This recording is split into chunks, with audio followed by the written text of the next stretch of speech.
हालांकि राहुल गांधी के आज के वायनाड दौरे को लेकर अब एक विवाद भी शुरू हो गया है और इस विवाद की वजह है ये पोस्टर जो अभी हम आपको दिखा रहे हैं।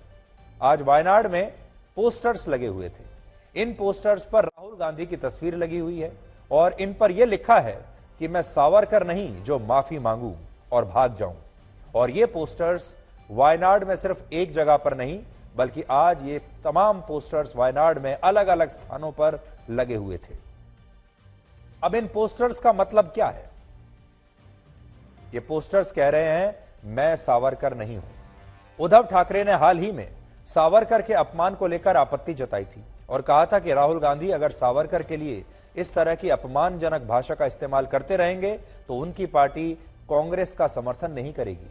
और उद्धव ठाकरे की नाराजगी के बाद राहुल गांधी ने संजय राउत से मुलाकात की थी और यह आश्वासन दिया था संजय राउत को कि अब वो सावरकर के लिए इस तरह की भाषा का प्रयोग नहीं करेंगे। और शरद पवार ने भी दोनों के बीच में मध्यस्थता कराई थी और शरद पवार ने भी ऐसा कहा जाता है कि गांधी परिवार को सलाह दी थी, राहुल गांधी को सलाह दी थी कि अगर आप सावरकर के प्रति इस तरह का रवैया रखेंगे, सावरकर के प्रति इस तरह की अपमानजनक भाषा का प्रयोग करेंगे तो फिर महाराष्ट्र में आपको समर्थन नहीं मिलेगा क्योंकि वीर सावरकर महाराष्ट्र में बहुत लोकप्रिय हैं और फिर आपको महाराष्ट्र में बड़ा नुकसान उठाना पड़ सकता है और महाराष्ट्र की जो आपके जो क्षेत्रीय दल हैं, जो आपके सहयोगी हैं, वो भी आपसे दूर जा सकते हैं। सचिन पायलट समुदाय से आते हैं जिन्हें राजस्थान की राजनीति में बहुत अहम माना जाता है। राजस्थान में कुल 4 करोड़ 80 लाख वोटर्स हैं जिनमें से लगभग 7% यानी 33.5 लाख वोटर्स अकेले गुर्जर समुदाय से हैं। और महत्वपूर्ण बात यह है कि राजस्थान में विधानसभा की 200 में से 55 सीटें ऐसी हैं जिन पर गुर्जर समुदाय के वोटर्स को निर्णायक माना जाता है। वो किसी को भी हरा सकते हैं, किसी को भी जिता सकते हैं। 50 से 55 सीटें ऐसी हैं। पहले गुर्जर समुदाय का वोट बीजेपी को जाया करता था लेकिन 2018 में सचिन पायलट की वजह से यह वोट कांग्रेस को मिला और ऐसी ज्यादातर सीटों पर कांग्रेस पार्टी जीत गई जहां गुर्जर समुदाय के वोटर्स निर्णायक भूमिका में थे। यानी आज अगर सचिन पायलट अपनी क्षेत्रीय पार्टी बनाते हैं तो इन 55 सीटों पर कांग्रेस के लिए जीतना मुश्किल कर देंगे और सचिन पायलट काफी मजबूत स्थिति में आ सकते हैं। अब सचिन पायलट को यह लगता था कि इन तमाम सीटों पर कांग्रेस को जिताकर असल में सत्ता तक उन्होंने पहुंचाया है और उन्हें इसका इनाम मिलना चाहिए। कांग्रेस ने उन्हें उप मुख्यमंत्री बना भी दिया लेकिन वो इससे खुश नहीं थे, वो मुख्यमंत्री बनना चाहते थे।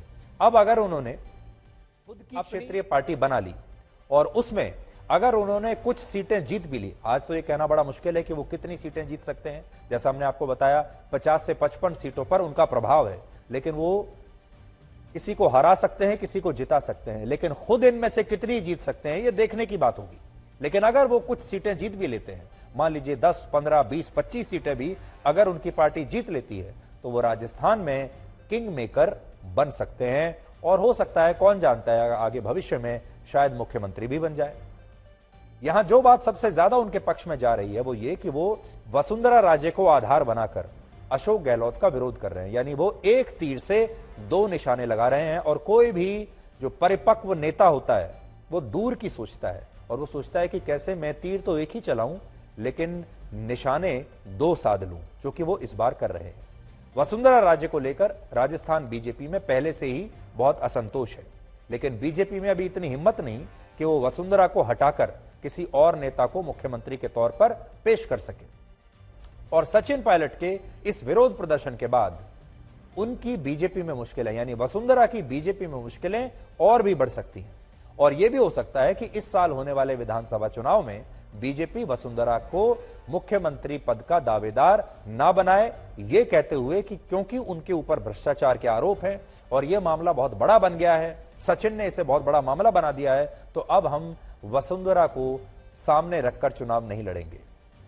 दूसरा, इससे कांग्रेस पार्टी में अशोक गहलोत के खिलाफ भी एक माहौल तैयार होगा। यानी एक तीर से वो 2 पार्टियों के 2 सबसे बड़े नेताओं को एक ही झटके में कमजोर कर देंगे और यही वजह है कि उन्होंने कांग्रेस पार्टी की चेतावनी के बावजूद आज अशोक गहलोत के खिलाफ ये अनशन किया है। वैसे 45 साल के सचिन पायलट के पिता राजेश पायलट और अशोक गहलोत के बीच भी बहुत अच्छी दोस्ती नहीं थी और एक बार 71 वर्ष के अशोक गहलोत ने राजेश पायलट के लिए यह भी कह दिया था कि उन्हें इतना तेज भी नहीं उड़ना चाहिए। और राजेश पायलट के बाद अशोक गहलोत यही बात अब उनके बेटे सचिन पायलट के लिए भी कहते हैं कि ये लड़का बहुत तेज दौड़ रहा है, बहुत तेजी से उड़ने की कोशिश कर रहा है। अरविंद केजरीवाल ने आज लगभग 17 मिनट का एक छोटा सा भाषण दिया। वो अपनी पार्टी के मुख्यालय गए और इस भाषण में उन्होंने भ्रष्टाचार शब्द का एक बार भी जिक्र नहीं किया। आम आदमी पार्टी का गठन 26 नवंबर 2012 को हुआ था और उस दिन अरविंद केजरीवाल ने 50 मिनट से भी लंबा भाषण दिया था और उनके भाषण में 46 बार भ्रष्टाचार, बेईमानी और रिश्वतखोरी जैसे शब्दों का इस्तेमाल किया गया था। लेकिन आज वो सारे शब्द गायब हैं। यानी इन 10 वर्षों में केजरीवाल की राजनीति इतनी बदल गई कि अब वो भ्रष्टाचार की बात तक नहीं करते, बल्कि आज के भाषण में उन्होंने सबसे ज्यादा जिक्र मनीष सिसोदिया और सत्येंद्र जैन का किया, जो दोनों ही भ्रष्टाचार के मामलों में दिल्ली की तिहाड़ जेल में है, और उन्हें क्रांतिकारी शहीद भगत सिंह का चेला बताया। हमें लगता है कि यह भगत सिंह का अपमान करने जैसा ही होगा। भगत सिंह देश को अंग्रेजों से आजाद कराने के लिए जेल गए थे।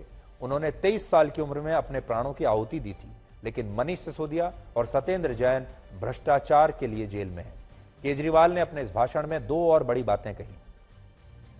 पहली बात यह कि उनका मुफ्त बिजली और पानी देने का मॉडल पूरे देश में सुपरहिट हो चुका है, और दूसरा, उन्होंने आज लगातार यह बात कही कि भगवान ने आम आदमी पार्टी को एक बड़े मकसद के लिए चुना है और आम आदमी पार्टी देश की राजनीति में कुछ बहुत बड़ा करेगी। यानी केजरीवाल कहीं ना कहीं इस दौरान ये इशारा कर रहे थे कि वो राष्ट्रीय नेता तो बन चुके हैं, अब वो प्रधानमंत्री भी बन सकते हैं। और उन्होंने ये भी कहा कि जब आम आदमी पार्टी शुरू हुई थी तब पार्टी के पास ना तो पैसा था और ना ही लोग थे, लेकिन आज पैसा तो आज भी नहीं है, लेकिन आज लोग बहुत हैं। हालांकि केजरीवाल इस दौरान ये बताना भूल गए कि इन 10 वर्षों में उनके कई नेता भ्रष्टाचार के आरोपों में जेल में बंद हो चुके हैं। 10 वर्षों में दिल्ली सरकार के 6 मंत्री, आम आदमी पार्टी के कुल 13 विधायक भ्रष्टाचार और दूसरे अपराधों में गिरफ्तार हो चुके हैं। पंजाब में भी उनकी सरकार बने 1 साल हुआ है और वहां भी 2 मंत्रियों और 2 विधायकों पर भ्रष्टाचार और दूसरे गंभीर अपराधों के मामलों में कार्रवाई हो चुकी है। लेकिन आज केजरीवाल ने इस बात का कोई जिक्र नहीं किया। अब इस सवाल पर आते हैं कि आम आदमी पार्टी के राष्ट्रीय बनने से क्या होगा। तो अब जब कोई क्षेत्रीय पार्टी राष्ट्रीय पार्टी बन जाती है तो उसे भारत के चुनाव आयोग की तरफ से एक तो दिल्ली में अपना राष्ट्रीय मुख्यालय बनाने के लिए जगह मिलती है, भवन या कोई बिल्डिंग मुफ्त में दी जाती है। यानी लोगों को मुफ्त बिजली पानी देकर आज केजरीवाल अपनी पार्टी को उस स्तर पर ले आए हैं जहां उन्हें चुनाव आयोग से मुफ्त में अपने दफ्तर के लिए जगह मिलेगी। दूसरा, राष्ट्रीय पार्टी बनने के बाद आम आदमी पार्टी का चुनाव चिन्ह झाड़ू हमेशा के लिए पार्टी के नाम पर रिजर्व्ड यानी आरक्षित हो जाएगा। तीसरा, अब चुनाव में आम आदमी पार्टी अपने 40 स्टार कैंपेनर्स को अपने उम्मीदवारों का प्रचार करने के लिए भेज सकेगी, जिनका खर्च उम्मीदवारों के चुनाव प्रचार के खर्च में शामिल नहीं होगा। और चुनाव में दूरदर्शन पर प्रचार के लिए भी आम आदमी पार्टी को एक निर्धारित समय मिलेगा। इसके अलावा जब भी कभी कोई ऑल पार्टी मीटिंग होगी, राष्ट्रीय दलों की कोई बैठक होगी, कोई भी संवैधानिक बैठक होगी राष्ट्रीय दलों की, तो उसमें अरविंद केजरीवाल को जरूर न्योता दिया जाएगा और वो उसमें शामिल हो पाएंगे। जबकि शरद पवार की एनसीपी, ममता बनर्जी की टीएमसी और सीपीआई से ये सारे अधिकार और सुविधाएं अब वापस ले ली जाएंगी, क्योंकि इन पार्टियों का राष्ट्रीय दर्जा समाप्त हो चुका है और अब शरद पवार और ममता बनर्जी सिर्फ क्षेत्रीय पार्टियों के नेता हैं। तो आज अगर आप इन 3 लोगों को देखेंगे, शरद पवार, ममता बनर्जी और अरविंद केजरीवाल, तो दर्जे के हिसाब से, चुनाव आयोग के औपचारिक दर्जे के हिसाब से अरविंद केजरीवाल इन दोनों से बड़े नेता बन गए हैं। चुनाव आयोग के फैसले से पहले हमारे देश में 8 राष्ट्रीय पार्टियां थीं। ये जो नया फैसला आया है इससे पहले तक, लेकिन अब हमारे देश में 6 राष्ट्रीय पार्टियां बची हैं और इन पार्टियों के नाम है BJP, Congress, CPM, Bahujan Samaj party, आम आदमी पार्टी और नेशनल पीपल्स पार्टी, जो मेघालय के मुख्यमंत्री कॉनराड सांगमा की पार्टी है। बस ये 6 राष्ट्रीय पार्टियां हमारे पूरे देश में हैं। 140 करोड़ के देश में 6 नेशनल पार्टियां हैं। पूरे देश में कुल 2800 से ज्यादा राजनीतिक पार्टियां हैं, जिनमें से सिर्फ 6 पार्टियां ऐसी हैं जिनके पास राष्ट्रीय पार्टी का दर्जा है और इनमें भी केवल 3 पार्टियां ऐसी हैं जिनकी एक से ज्यादा राज्यों में सरकारें हैं और ये 3 पार्टियां हैं बीजेपी, कांग्रेस और आम आदमी पार्टी। आज बीजेपी की हमारे देश में 17 राज्यों और केंद्र शासित प्रदेशों में सरकार है।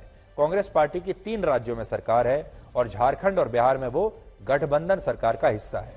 आम आदमी पार्टी की दिल्ली और पंजाब में सरकार है, 2 राज्यों में सरकार है। यानी अगर आप देखेंगे तो पूरे देश में सिर्फ 6 राष्ट्रीय पार्टियां हैं और जो प्रमुख हैं वो सिर्फ 3 हैं जो अभी आपकी स्क्रीन पर थी। और उससे भी बड़ी बात यह कि भारत की तमाम राजनीतिक पार्टियों में सबसे मजबूत जनाधार बीजेपी का है। आज बीजेपी के आसपास भी कोई दूसरी राष्ट्रीय पार्टी नहीं है। 2019 के लोकसभा चुनाव में बीजेपी को 22 करोड़ 90 लाख वोट मिले थे, कांग्रेस को 11 करोड़ 90 लाख वोट मिले थे, यानी बीजेपी से आधे वोट मिले थे कांग्रेस को।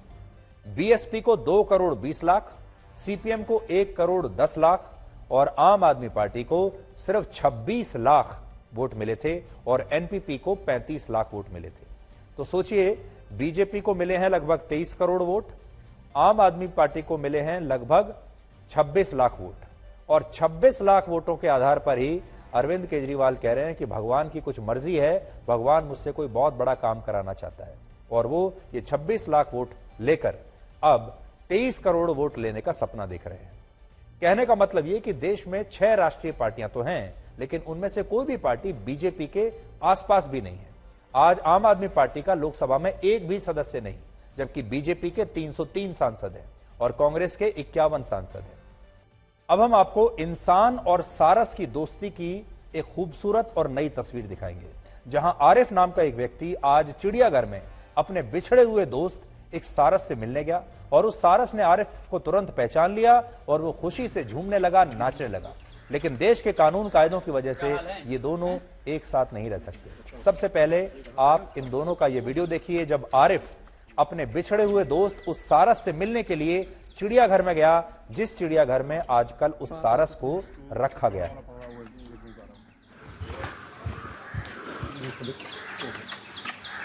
क्या हाल है?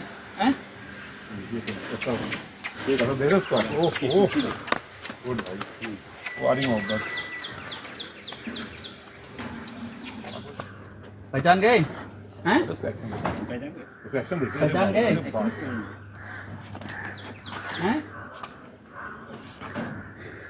वहीं पर रहो, वहीं पर रहो। हाँ हाँ हाँ।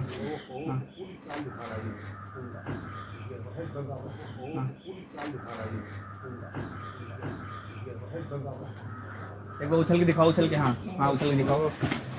हाँ, उछल के दिखाओ। हाँ हाँ, उछल के दिखाओ। हाँ।